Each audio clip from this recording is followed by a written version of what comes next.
El aborto, legal o ilegal, es una realidad. A diario, miles de mujeres alrededor del mundo interrumpen su embarazo por diferentes circunstancias. Sin embargo, por este hecho, en varios países, incluido el Ecuador, las mujeres somos criminalizadas y estigmatizadas por decidir sobre nuestro cuerpo. A nivel mundial, la situación legal del aborto es diversa. Según registros de las Naciones Unidas, el 98% de los países permite abortos terapéuticos. Pero no se la crean toda. Cada uno tiene sus particularidades y sus causales. Apenas en 5 países de América Latina, el aborto es completamente legal. En Ecuador, según la Constitución, el Estado reconoce el aborto en condiciones de alto riesgo, si corre peligro la vida de la mujer o si la misma padece alguna discapacidad mental.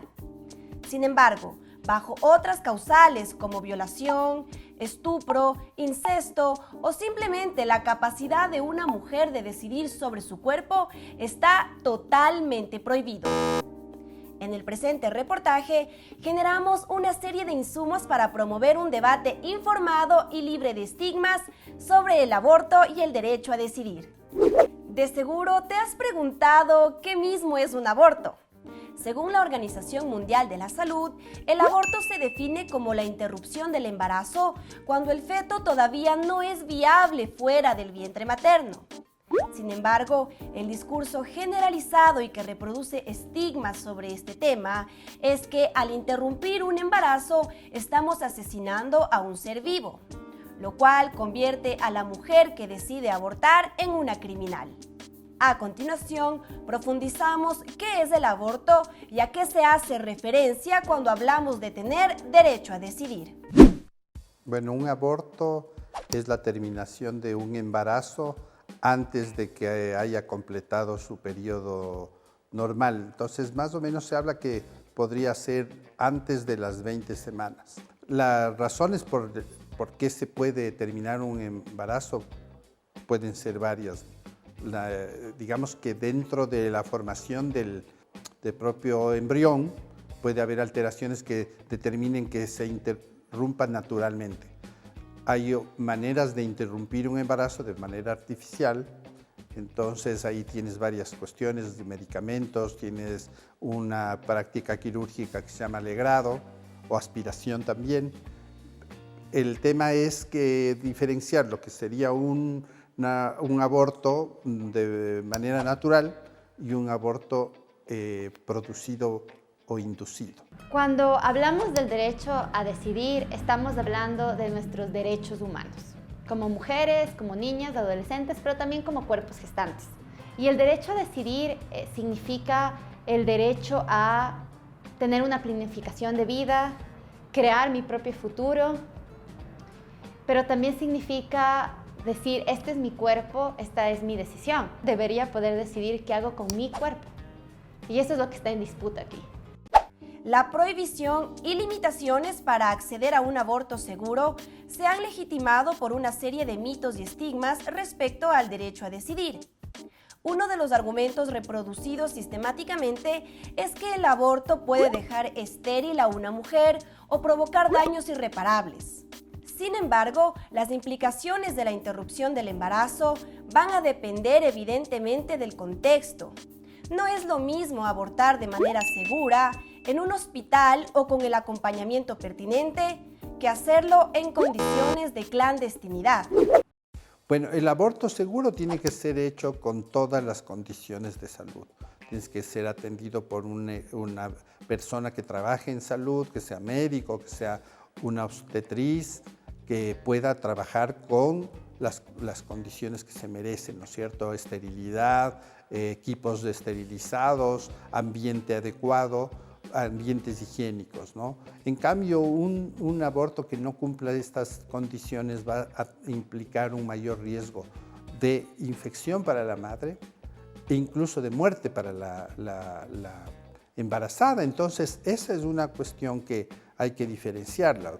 El reclamo de asistencia oportuna, adecuada y justa de la salud implica también la interrupción de un embarazo que tiene que hacerse en condiciones totalmente seguras para la embarazada. Considerando que es imposible o poco viable acceder a un aborto seguro y gratuito en el país, bajo cualquier causal, las mujeres que tomen la decisión de interrumpir un embarazo son criminalizadas y estigmatizadas, muchas de las cuales son niñas. En el Ecuador, en los últimos 3 años, cada día 7 niñas entre 10 y 14 años dan a luz.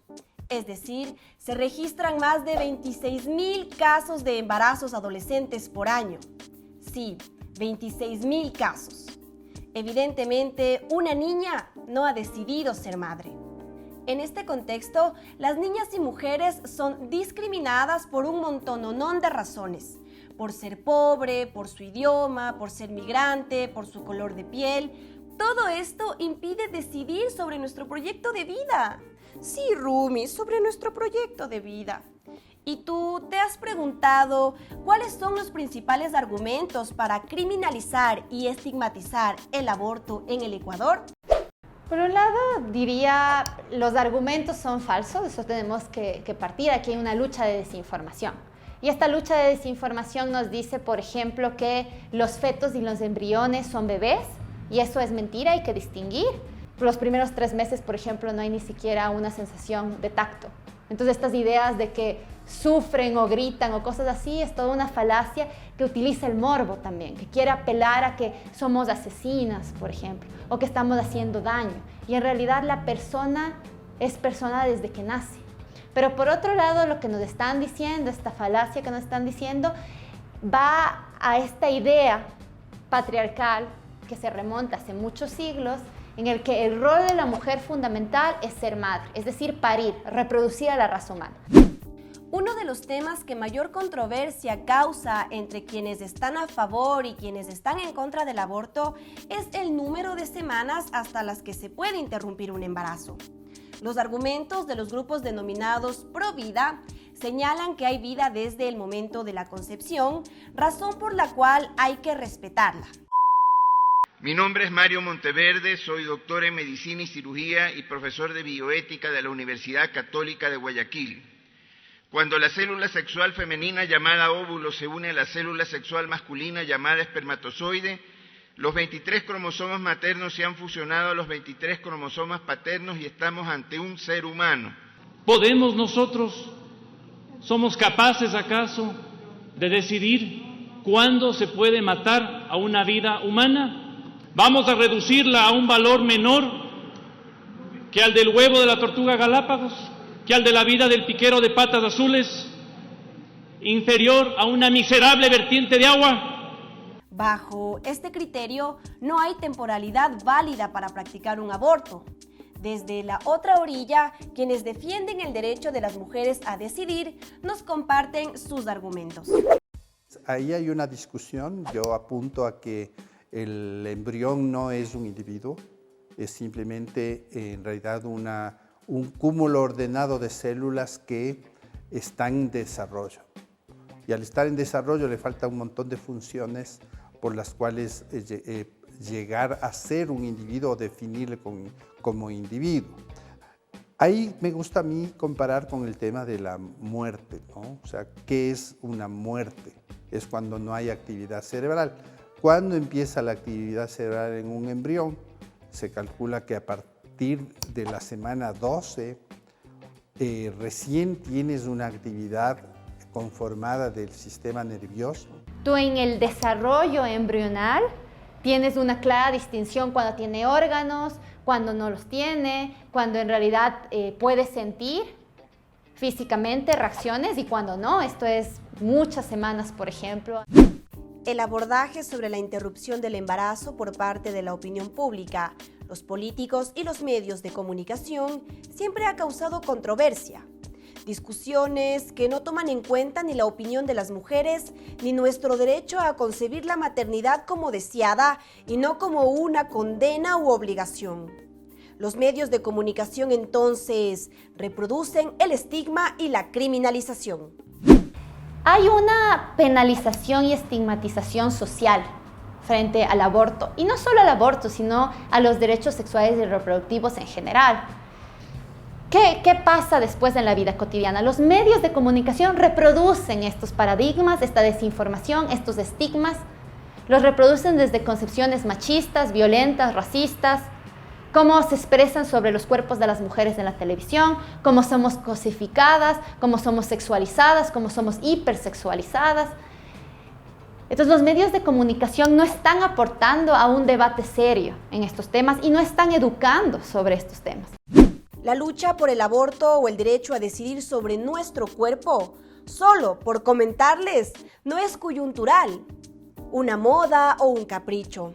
Millones de mujeres se han sumado a las acciones colectivas para exigir no solo se reconozca el derecho a abortar en condiciones dignas, legales y gratuitas, sino también para garantizar el derecho a la anticoncepción y a la información sobre derechos sexuales, reproductivos y no reproductivos.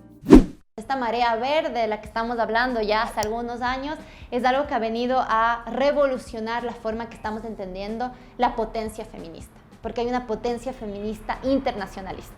Es una forma de hacer política que nos está dejando ver que nosotras tenemos una capacidad de transformarlo todo.